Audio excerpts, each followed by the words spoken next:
kabayan, ito po ang Patrol Abroad. Pagbabalita at paglalahad po ng mga issue na nakakaapekto sa ating mga kabayan sa ibang bansa. Ganon din po ang mga kwento ng mga paghamon at tagumpay ng ating mga kabayan na patuloy po na nakikipagsapalaran sa abroad.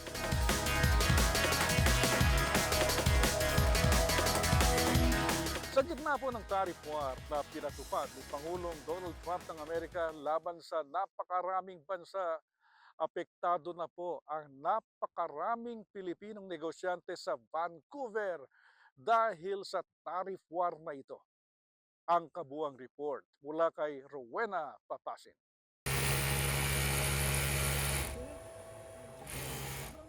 Mahigit na 30 dekada na sa industriya ang Odessa Manufacturing, ang nag-iisang pabrika ng fabric filter sa Western Canada. Itinatag noong 1990 ng mag-asawang Ed at Carmelita Tapia, ang Odessa ang gumagawa ng industrial filter bags at dust sacks na siyang kumukolekta ng mga dumi sa mga factory para hindi ito maibuga sa hangin. Sa harap ng tariff war ngayon sa pagitan ng Canada at US, inamin ni Tapia na apektado na rin ang kanilang negosyo. Nagmahal na anya ang mga materyales na binibili nila sa Amerika. Pag kami binigyan ng tarif na ganun kalaki, papasa namin sa customer. Kawawa naman ang customer na ipapasa sa taong bayan, right? So that's the problem. Bagamat may nakukunan sila ng materyales mula sa Ontario at Quebec, sinabi ni Tapia na magmamahal din ang presyo nito dahil sa US din nila kinukuha ang fiber na ginagamit nila. Dagdag niya, sinubukan na rin nila noon na bumili ng materyales sa China. We tried to get from China, pero tinatanggihan ng customers namin kasi low quality. Lumalabas yung dumi from the interstices of the fabric. So sabi nila, if you are going to give that, we don't want it. So napipilitan kaming kumuha sa States. Sa harap ng kawalan ng kasiguruhan ngayon sa mga negosyo, nagpatawag ng pulong ang Vice Ministry of Jobs at isa si Tapia sa mga naanyayahan dito bilang presidente ng Southeast Asia Canada Business Council. Well, we want to find out kung ano ang counter proposal natin kay Trump para naman maibsan ang hirap ng mga manufacturers at saka ng end users. That's what we expect. Ano ba yung ika-counter ninyo? Or how do you plan to solve it or at least alleviate para naman hindi tayo hirap na hirap? Maging ang maliliit na Pilipinong negosyante ay namomroblema rin sa magiging epekto ng mas mataas na US tariff sa kanilang cross-border trade sa US. Kasama rito ang may 20 miyembro ng Filipino-Canadian Chamber of Commerce Greater Vancouver, isang bagong grupo na itinatag nito lang Nobyembre 2024. Nababahala rin sila sa magre-resultang mas mataas na presyo ng mga bilihin dahil sa US tariff. Yeah, it's actually expresses our deep concern, especially for our members, because we rely on cross-border trade, right? So even the small and medium enterprises will be affected by this 25% tariff. Hinihikayat ni Mendoza ang kanilang mga miyembro na tumingin sa ibang probinsya ng Canada para mapalago ang kanilang negosyo. Huwag na tayo muna mag-concentrate on cross-border activities kung kaya, but we need to promote cross-province or punta tayo sa ibang probinsya and explore. Samantala, nagbalik Canada naman ang human rights advocate na si Ago Pedalizo dahil nababahala umano siya sa mga nangyayari sa US. Matagal ding tumira sa San Francisco si Pedalizo pero nagpasya siyang dito na lang muna sa Canada ituloy ang kanilang pakikibaka. Ang history ng Canada, this has always been a sanctuary. Nung panahon ng Vietnam War, pag ayaw mong gumera, pumunta ka rito. Tapos pag if you're being persecuted in the US, there's Canada. So I think we can maintain the same image, the same posturing that we had in the past na this is a sanctuary state and we're for diversity, we're for openness, and we are for everybody who wants to have a voice in democracy. Mula sa Vancouver, ito si Rowena Papasin, ang inyong Patrol Abroad. Dito naman po sa Alberta, pinaghahanda na po ng RCMP o Canadian Police ang mga residente na magkaroon po ng emergency plan sakaling magkaroon ng wildfires at iba pang sakuna kaugnay po ng nalalapit na tag-init. Ayon sa RCMP, kailangang ikonsidera sa pagpaplano ng special needs ng mga matatanda, bata at kanilang pets. Tiyakin din na lahat ng miyembro ng pamilya ay alam ang kanya-kanyang mga contact information at alamin na ang pinakamabilis na daan paalis ng kanilang lugar kung kailangan silang lumikas. Kailangan din silang mag-stock ng pagkain at supply sakaling hindi sila agad makakalikas.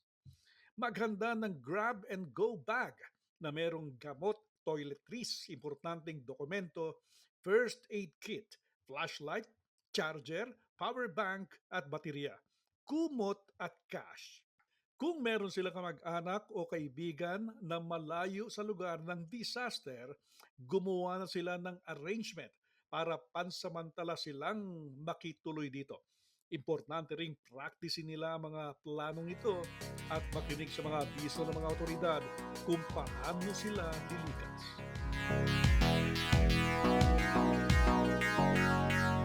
Sa ibang balita, kayo po ba ay naghahanap ng mga lugar na papasyalan nito pong spring at summer? Doon po naman sa Burnaby sa British Columbia ay pasyalan po ang isang lugar kung saan matututunan po ng mga kabataan ang kasaysayan at kultura ng train railway system ng British Columbia. Ang kabuuan mula po kay Cecil Doctor.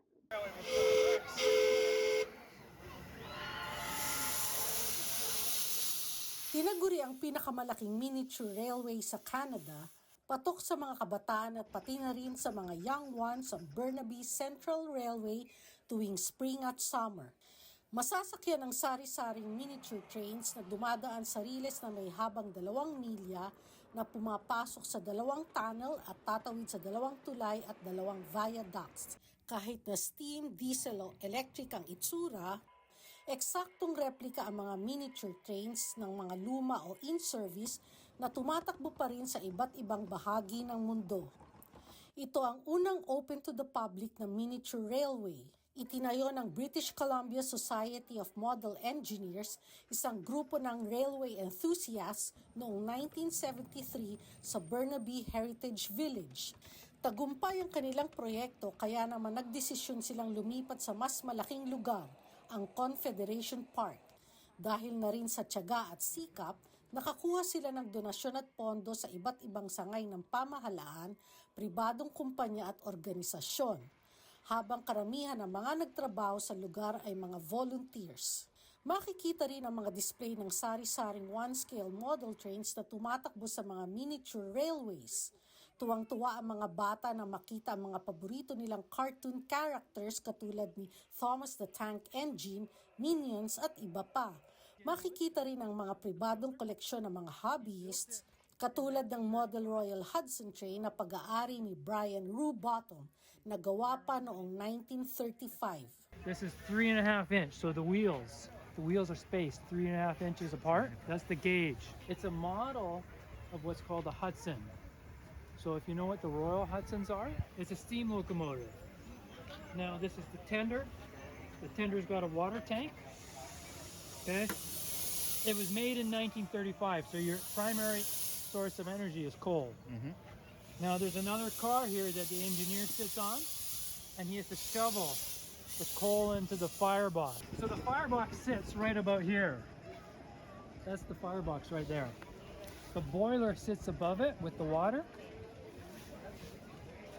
The air moves through the firebox to give the coal the fire, or so it can burn. And then the air gets pulled through the boiler, and the air comes out this is the smoke box, and the air comes out the smoke box, out the chimney. The steam gets created up top, and it gets captured, and the steam runs through the piping. The steam comes down through the piping into the pistons, and that's what pushes the pistons, and it pushes these main driving rods that turn the wheels. These are the driving wheels. You've got 2 small wheels up front. There's 2 on each side. So you have 4, 6, 4.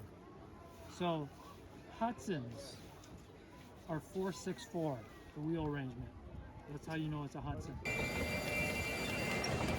Magbubukas ang Burnaby Central Railway sa Biyernes, April 18. Mula sa Burnaby, British Columbia, ito si Cecil Docto, ang inyong Patrol Abroad. At yan po ang mga latest sa Patrol Abroad. Abangan po ang mga susunod naming pagbabalita. Ako po si Henry Maga Diaz. Hanggang sa muli.